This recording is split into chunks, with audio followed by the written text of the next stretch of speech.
Hello and welcome to the Board Game Badger. My name is Emma and today we're going to be talking about my top 10 solo board games. So these are the games that this year, 2023, have been my favourites. They've come off the shelf and been played regularly. I have enjoyed them solo more than any other games, and I wanted to share them with you today. I do have a few honourable mentions before we get into the top 10 proper, but before we do that I just want to go through a couple of disclaimers. So first of all, I haven't included any wallet games or micro games. I did try to, but it became apparent that competing with some of these really big box games, I wasn't going to be able to get more than one into the top 10 list, and I want to talk more about wallet and micro games, so I'm going to give them their own list. Look out for that hopefully over the next week or so. Secondly, if you don't see a game in my top 10 that you are expecting to see, like no two top 10s I think are created equal. The chances are I haven't played the game, or I have played the game and I just don't like it as much as you do. Feel free to suggest any games that you think I might like in the comments below, but there's no need to call me a muppet because I didn't include Gloomhaven in my top 10. Spoiler alert, I didn't include Gloomhaven in my top 10, I've not played it. So what did I include? I want to talk to you a bit about themes, the kind of games that I enjoy, because I think that will give you a lot of insight into why I've chosen the games that I've chosen and maybe help you recommend more games to me.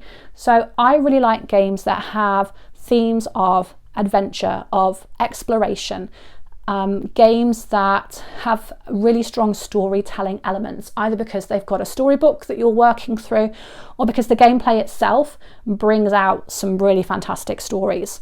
I like games which feature, I don't know, like a struggle against the odds. You're highly likely to not succeed in your aim, but the point is the story that you tell on the way to, I don't know, dying horribly or perhaps scraping through. I enjoy games that have deck management elements. I really like deck building elements to games, and I enjoy games that have beautiful artwork. So the top 10, I think all bar, there may be a couple where the links are a little bit more tenuous, but they all broadly fit into that theme. And the honourable mentions I wanted to bring out also fit into that theme. They just didn't quite make it into the top 10. The Lost Expedition, which I absolutely love as quite a quick solo game, is a great exploration game. I just don't think I've played it enough. I only got it a few weeks ago to kind of really get into it and have it earn its place in the top 10. Resist is a really good game, but similar to the Lost Expedition, I haven't had it that long. I really enjoy the theme on this one, your Spanish resistance fighting against Franco's regime. The artwork is incredible. I just haven't played it enough to warrant it a slot in my top 10, but who knows what might happen next year. And Final Girl, I know it's a super hyped game and it does tick a lot of the boxes that I mentioned earlier in terms of having that kind of race against terrible odds, managing your resources closely. There is a little bit, there's like hand management, and there's really good storytelling. For me, it relies a bit too much on dice rolling, and the problem I have when I'm playing solo games with a lot of dice in them is I'm subject to an awful lot of unofficial re-rolls, and it's a habit I can't break. I do enjoy Final Girl, I like playing it, but it didn't make the top 10. So I have played these games, I do enjoy them, not in the top 10. Let me show you what is in the top 10. Okay, so first at number 10, where is it? Here it is, Cascadia. Cascadia, I absolutely love this game, and I will tell you maybe the only reason that it's not higher up the list is that I haven't actually had much of an opportunity to play it solo this year. I've actually been playing this game more multiplayer. So this is, I will just quickly open the box and show you, an absolutely beautiful and very relaxing game. Really good for when I feel stressed, where you're drafting tiles, habitat tiles, which are just beautiful. Let's put the box out of the way. And you will draft a tile and an animal together. That animal can't go on that tile. Let's say we drafted these two, and then we build out our landscape, placing animals, and we do it according to some scoring cards, which you'll have for each of the animals. So you're trying to achieve, in the elk, for example, I need a straight line of elk. So if I want that to score well, I'm going to need to try and build that out from there. I'll also score for the number of tiles that feature a contiguous habitat. So here I'm going to score 2 points for this river space and 1 point for this forest space, and I'm going to try and build it out. What I really like about this game is that it is very calm, it's very meditative. If I have a stressful day, I find that this is a really good game to help me unwind, and it's one where my family really enjoy it as well. So every time I take it off the shelf and think perhaps I'll take a game of this, they ask to join in as well, which is why I haven't played it solo so much this year and why it is a little bit lower on the list, I think. It just hasn't had as much table time as a solo game as some of the others. But Cascadia, absolutely beautiful game, which I thoroughly recommend. So then moving on to number 9 is Idel. I'm just going to grab another box though. Give me one moment. When I say Idel solo, I mean with the Mistwood expansion. Idel has a solo mode in the base box, and that solo mode is perfectly fine. I have played it many times with the base solo mode. I found, however, that it can be a little bit restrictive. So the meadow cards, as you get into the final season, start to become blocked. You don't have as much choice, and I don't like feeling that my choice is becoming more restricted as I move through a game. I like to feel that my choices are expanding, which is what you get with the main game. With the Mistwood expansion, that changes. So in this separate expansion, there's a new baddie, and she acts a lot more like a 2-player opponent. And she'll take cards, she'll take locations on the board, and you will feel much more like you're playing against somebody else, which is what you want if there's going to be an Ultima, a bot in the game. Idel itself, beautiful game, very highly praised in both solo and multiplayer. You're drawing cards, you're placing workers to gain resources, which you then use to play cards into your city, which then allow you to take more resources and play more cards. Really, really nice kind of combos start to build up, and fantastic game. I think, again, the reason this is slightly lower on the list is I've played this more multiplayer this year as well. It's very popular in my board games club, and we play that more multiplayer than solo. But I highly recommend, if you enjoy Idel and you want to play it solo, look into the Mistwood expansion, because it really does add something to the solo experience. Number 8, I think this is the smallest box that I've got on my list, and it's one of the quicker games that I've got as well. But it's super tricky, so don't let its size fool you.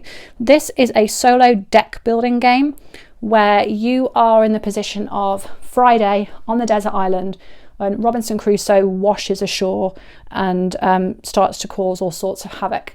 Robinson Crusoe at the start of the game is very stupid, and your job is to try and help him to improve to a point where he can just leave the island and leave you in peace by the end of it. You're going to start with a hand of cards which are not very good, to say the least, and through your game you're going to face encounters where you're going to draw cards and hopefully achieve the score on the right, depending on what level of hazard you're playing against. If you defeat it, you get to turn it around, and you can then use that in your deck for the next time around. If you don't defeat it, all's not lost. You lose some life, but you're then able to start to weed out some of these really bad cards that lose you points. So by the end of the game, you should be in a position where you can fight some pirates. Very tricky game. I really enjoy it. I'd like to do a playthrough at some point, just to show you how it works. Really, really simple game, difficult to beat. I think I've only beaten it a couple of times. Friday. Coming in at number 7 is another small box game, Oniv. This is from the Oniv series by Shady Torby, and I didn't buy Oniv for a long time, mainly because I didn't like the artwork.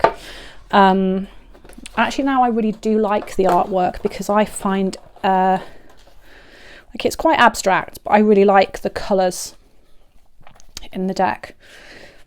So this is a game where you are, I can probably play a turn actually, it's that simple to set up.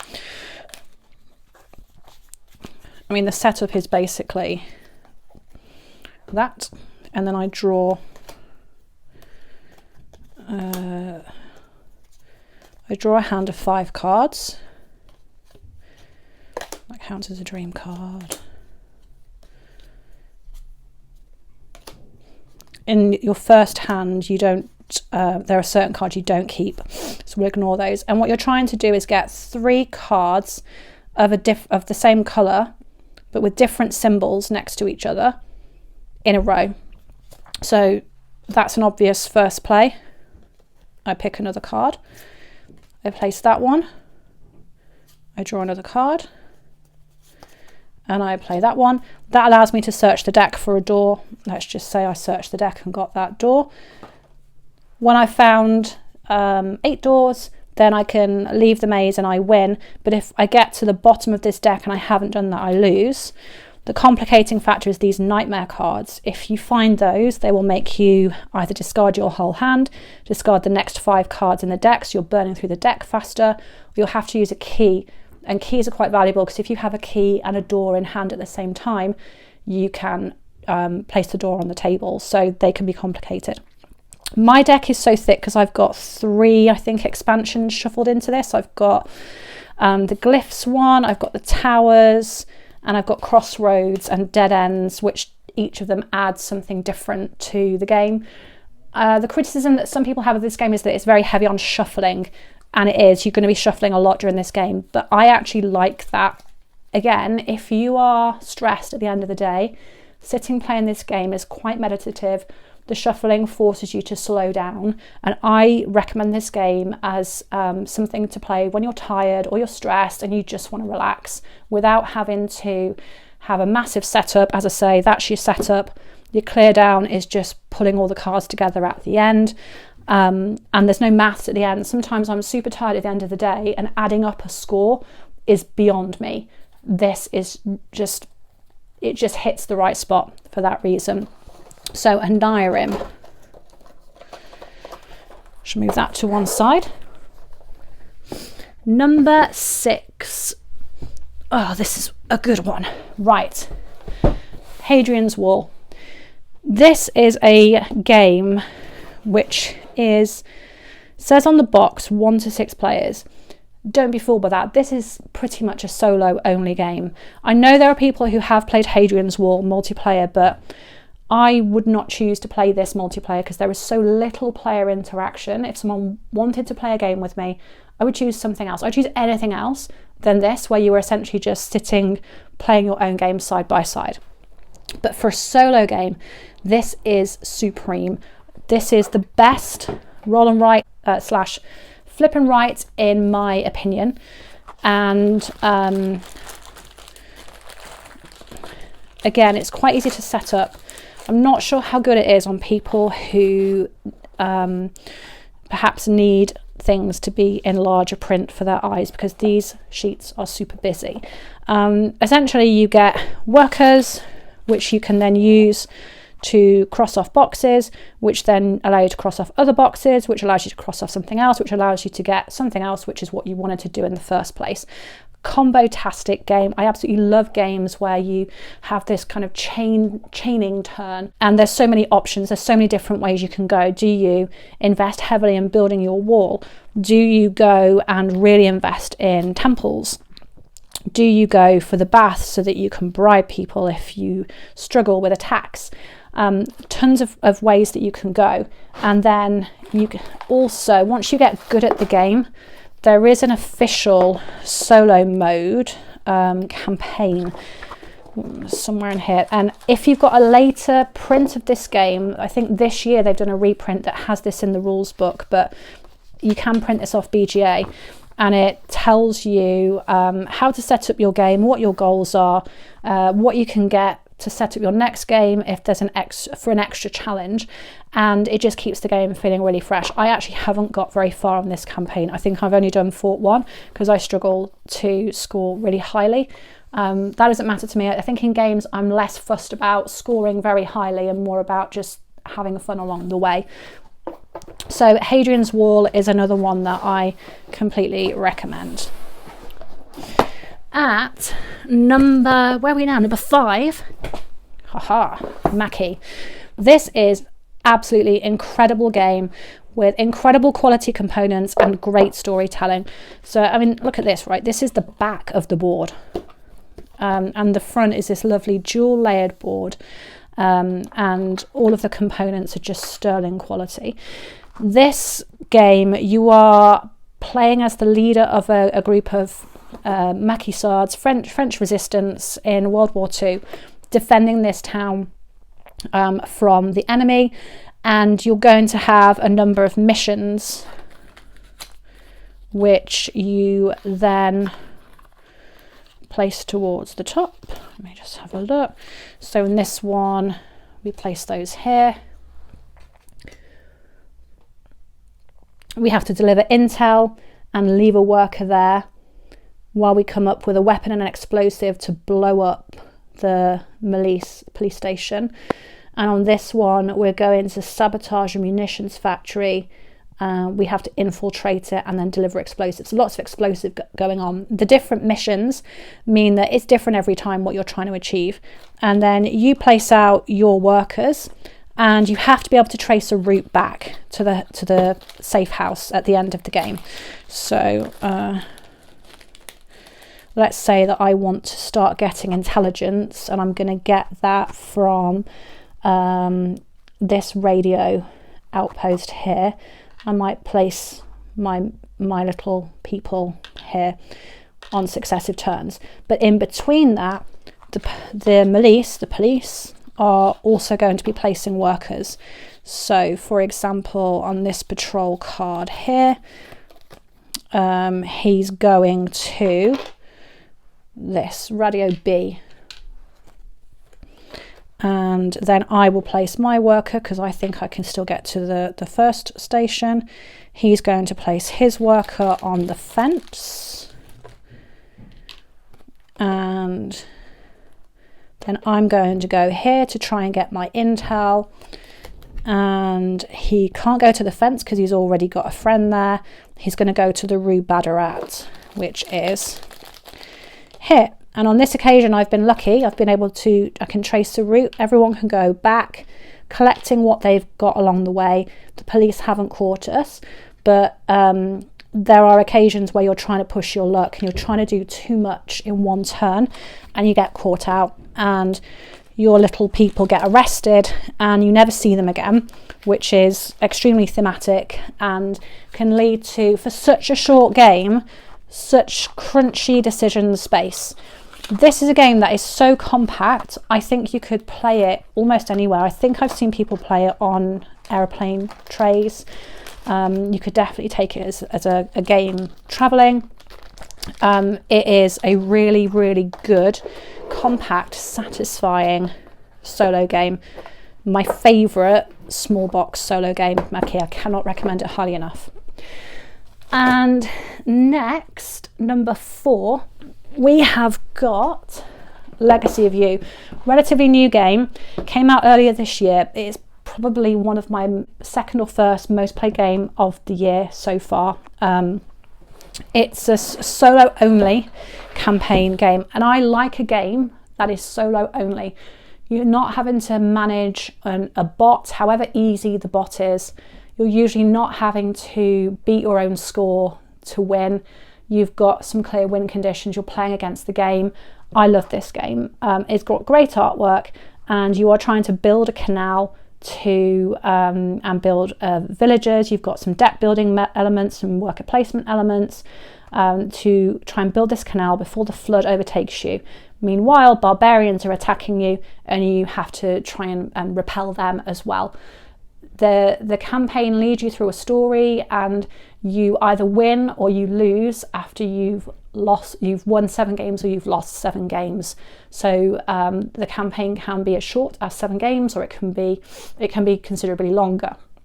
And there are a couple of different endings as well, depending on if you win, depending on how well you win, so how many victories you got versus defeats. The storytelling in this, I would have to say, is not the strongest. In terms of the story-driven games on this list, this is probably the weakest.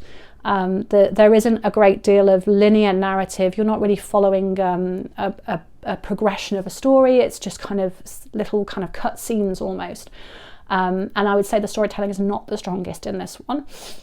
But the game loop itself is compelling, and I just feel like I keep wanting to go and build the next canal and see if I can beat the next barbarian and just it's got a very compelling game loop that just pulls you in. I have heard people say they've played one campaign of this and then they felt they were done with it. I haven't found that. I think I've played about 3 campaigns with this game now. I think the story. It's not about whether or not you've experienced the story, because, as I said, the story isn't the strongest. There is lots of content in there that I don't get to see in each campaign, and because of the way the cards come out and the way that the workers come out, each game is different. So I think it's very, very replayable. So although this is a new title and it's new to my collection this year, it has made a spot on the top 10, and I really like it. That is Legacy of You. Okay, we're into the top 3 now, the Titans. Number 3 for me, solo game, is Spirit Island. This is a 1 to 4 player cooperative game, which is like the antidote to traditional civilization games or colonization games. You play the spirits of an island who are trying to repel invaders who are damaging your island and building cities and towns, and you want them to just go away. You will work with the native people to make sure that the invaders are either terrified away or they are completely obliterated. Each spirit has asymmetrical powers, so whoever you choose to play is going to be different, and you can either play 2-handed when you play solo, or you can play 1-handed and play just 1 spirit. This is a game where I feel if you play the solo game, you will improve your multiplayer game, because if you play solo 1-handed, you will get to know your spirit inside and out. You know its strengths, you know its weaknesses, and when you then play it in a multiplayer game, you're better able to support other players and help them out. And this one, I have no expansions for this game because I haven't got to the bottom of the content for the base box yet. There's a ridiculous amount of content in this game. There are 8 different spirits, so if you try and play and win with each of those 8, there's a whole load of gameplay in that in itself. If you then want a different challenge, there are adversaries. So there are specific adversaries with specific abilities at different levels that you can then feed in. There are scenarios, and there's just so much in this box that I haven't felt the need to buy an expansion yet. Absolutely brilliant game. It doesn't get to the table as much as some of the others sometimes because it is very, very crunchy and the setup can be a little bit fiddly. However, I have played it quite often this year and it definitely deserves its ranking of number 3. This actually was my number 2 game last year and has dropped a space because this year I have played a lot of Robinson Crusoe, Adventures on the Cursed Island. This is a story-driven game, but the story doesn't come from a book. It emerges from the choices that you make and the cards that come out when you're playing the game. You are a bunch of castaways shipwrecked on an island and you have to do what you can to survive. You have to find resources, you have to explore the island, you have to build tools and technology, and you have to achieve a number of objectives. There are I think 7 scenarios in this base box alone, and then on Board Game Geek I've seen fan created scenarios, like loads of them, and they're also official scenarios from the publisher as well. So once you get the hang of the basic game, the possibilities for this they feel pretty endless because of the different ways that the game can be set up, and the way that some of the tokens are generic and can have a meaning assigned to them depending on what the scenario is. So super variable in terms of its gameplay, and it's one there is a little bit of dice rolling in here. So yes, I am susceptible to the old unofficial reroll, but I think sometimes in this the stories of the failure are almost as compelling as the stories of the success. I absolutely love this game. I got it this year for my birthday, but I've played it a lot, and I really enjoy it, and it is my number 2. My number 1 will come as a surprise to precisely no one. Sleeping Gods. Even the box feels amazing. I cannot praise this game highly enough. This is an open world, adventure driven storybook game of a scope that is frankly astounding. The story is of a steamship that sails from San Francisco and is pulled into this mysterious world where you have to try and find various totems in order to go back home. I just want to try and find the map. I just dumped a load of expansion content in here, so it's not super easy to find what I'm looking for. In the game, it's this way around, you're going to be sailing across just this amazing world and exploring all of the locations. I think I've played 3 or 4 campaigns of this game and I have not seen all that there is to see in this game. Plus I've got some expansions. The artwork is really good. The stories, and sometimes when you play a story game with a book, like in Legacy of You, the writing lets the game down a little bit. The writing is not as strong as the gameplay is. In this case, the writing is really, really strong. So the stories are really interesting, really compelling. The people of the world are richly drawn. There are all sorts of different places to go to and different cities and forests to explore. It is a fantastic game, and I will lump in here any kind of game in the Sleeping Gods world. So I've recently got Distant Skies and Primeval Peril. They've only made me love this game even more because they are really more of the same. So that brings us to number 1. That is it for my top 10.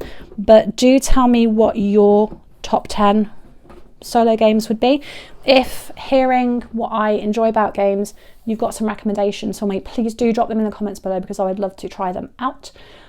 Equally, if you love any of these games, or maybe you don't like them as much as I do, I'd be really interested to hear why in the comments below as well. Please do subscribe to the channel. As I think I've said in a previous video, I can't always guarantee exactly when I'm going to be able to put content out, so if you like what you see, subscribing will make sure you don't miss it. But other than that, I will leave you to the rest of your day. I hope it's a good one. Thank you very much for watching, and I will see you next time.